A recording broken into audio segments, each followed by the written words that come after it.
여러분 안녕하십니까? 대한민국 대표 경제 뉴스 뉴스플러스 시작합니다. 오미크론 변이 감염자가 국내에서도 나오면서 정부가 사회적 거리두기 4단계에 준하는 조치를 준비 중입니다. 사적 모임 축소는 물론이고 영업시간 제한과 집합금지까지 검토되고 있습니다. 특히 내일부터 모든 해외 입국자들에 대해 격리 조치가 시행됩니다. 당장 기업들의 해외 업무와 수출길에 차질이 우려되고 있습니다. 신동호 기자입니다. 이달 말 기술 수출 계약을 위해 출국 예정이었던 한 바이오 기업 관계자는 오미크론 변이 바이러스 등장으로 계획에 차질이 생겼습니다. 회사 입장에서는 연구 결과 발표, 학회에서 발표를 한다든지. 근데 갔다 오니까 또 2주 격리를 해야 돼. 그러면 또 회사 안에서 또 업무가 아무래도 효율이 좀 떨어질 수밖에 없잖아요. 아무래도. 사업 확장을 위해 준비 중이었던 또 다른 비기업도 상황은 마찬가지. 위드 코로나도 되고 이제 좀 괜찮아질 것 같아서 정상적으로 회원부를 볼 거라고 생각했는데 다시 격리 조치를 하니 앞으로 일정에 또 차질이 생기지 않을까 걱정이 되죠. 내일부터 16일까지 2주간 해외에서 들어오는 모든 여행자는 국적이나 예방접종 여부와 관계없이 10일간 격리됩니다. 내국인과 장기 체류 외국인의 경우 자택 등에서 10일간 자가격리를 하고 유전자 증폭 검사는 입국 전후로 총 3회 받아야 합니다. 위드 코로나 시행으로 조금씩 정상화를 찾을 것으로 생각했지만 오미크론 변이 바이러스로 당장 기업들의 발등에 불이 떨어졌습니다.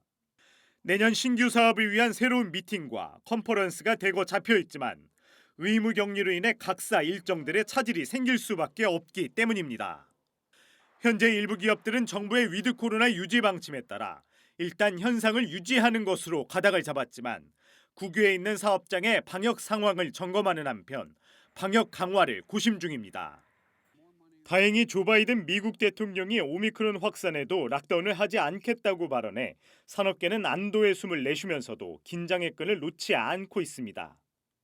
한편 정부는 수출입 물류 비상대응 전담반 4차 회의를 열고 오미크론 확산 관련 수출입 물류 동향과 지원책의 이행 상황을 점검하며 대책 마련에 총력을 다한다는 방침입니다. 한국경제TV 신동호입니다. 지난달 소비자 물가가 최근 10년 만에 가장 많이 올랐습니다. 기름값과 먹거리 가격이 크게 올랐는데 여기에 오미크론 악재까지 겹치면서 앞으로 소비자들의 부담은 더 심해질 전망입니다. 강미선 기자입니다. 지난달 소비자 물가가 1년 전에 비해 3.7% 상승했습니다. 10년 만에 가장 큰 오름폭입니다. 지난 4월부터 물가는 안정 목표치인 2%를 넘어서면서 두 달 연속 3%대 물가 상승률을 찍고 있는 상황. 글로벌 공급망 쇼크로 치솟은 기름값과 외식비, 채소값이 물가 상승을 주도했습니다. 유가와 농산물을 뺀 근원 물가도 2.3% 오르며 두 달 연속 2%대 상승률을 기록했습니다. 체감 물가를 설명하는 생활물가 지수는 5.2%까지 뛰면서 10여 년 만에 가장 높은 오름폭을 보였습니다. 월세는 7년 만에, 전세는 4년 만에 각각 가장 큰 폭으로 올랐습니다. 이에 정부는 물가 잡기 총력전을 예고했습니다. 물가 동향에 대한 주기적인 장관 점검 체제 가동, 분야별 물가 부처 책임제 도입, 그리고 지자체의 물가 상황실 가동 등 내년 상반기까지 물가 대응 역량을 총 집중해 나가도록 하겠습니다. 한국은행도 물가가 상당 기간 목표치를 웃돌 것이라며 올해 물가 상승 전망치를 일주일 만에 다시 수정했습니다. 공급이 이렇게 원활하지 못한 거예요. 그러니까 당장에 지금 코로나19 때문에 외국인 인력들이 지금 우리나라 달리 못 들어오지 않습니까? 이 생산 물가 인상 압력은 커진다. 이렇게 다른 나라랑 비교하면 우리가 해외 의존도가 높기 때문에 그래서 그런 부담은 더 그만큼 크다.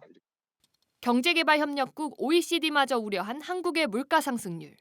세계적인 공급망 차질과 연말 오미크론 확산 변수가 더해지면서 앞으로 물가가 진정세로 접어들기는 쉽지 않을 전망입니다. 한국경제TV 강미선입니다. 올 3분기 우리 경제가 0.3% 성장하는 데 그쳤습니다. 한국은행은 2021년 3분기 국민소득 잠정치를 발표하고 3분기 실질 GDP가 전기 대비 0.3% 증가해 코로나로 역성장한 지난해 2분기 이후 가장 낮은 수준을 기록했다고 밝혔습니다. 이는 코로나 4차 대유행으로 민간 소비와 투자가 뒷걸음질 친 영향입니다. 이에 따라 한국은행의 연간 성장률 목표치는 4% 달성을 위해서는 남은 4분기 성장률이 전기 대비 1.04%를 넘어야 합니다. 신승철 한국은행 국민계정부장은 10월과 11월 소비 관련 지표들이 높은 상승세를 보이고 있다며 다만 주말부터 이슈가 된 신종 코로나 변이 바이러스 문제 확산으로 전염병 관련 불확실성이 커진 상황이라고 설명했습니다. 한국은행의 우려 섞인 전망에도 경제협력개발기구 OECD는 우리나라의 올해 경제 성장률 전망치를 4.0%로 유지했습니다. 오늘 기획재정부에 따르면 OECD는 한국의 올해 성장률 전망치를 4.0%로 유지하고 내년 전망치는 2.9%에서 3.0%로 0.1%포인트 상향 조정했습니다.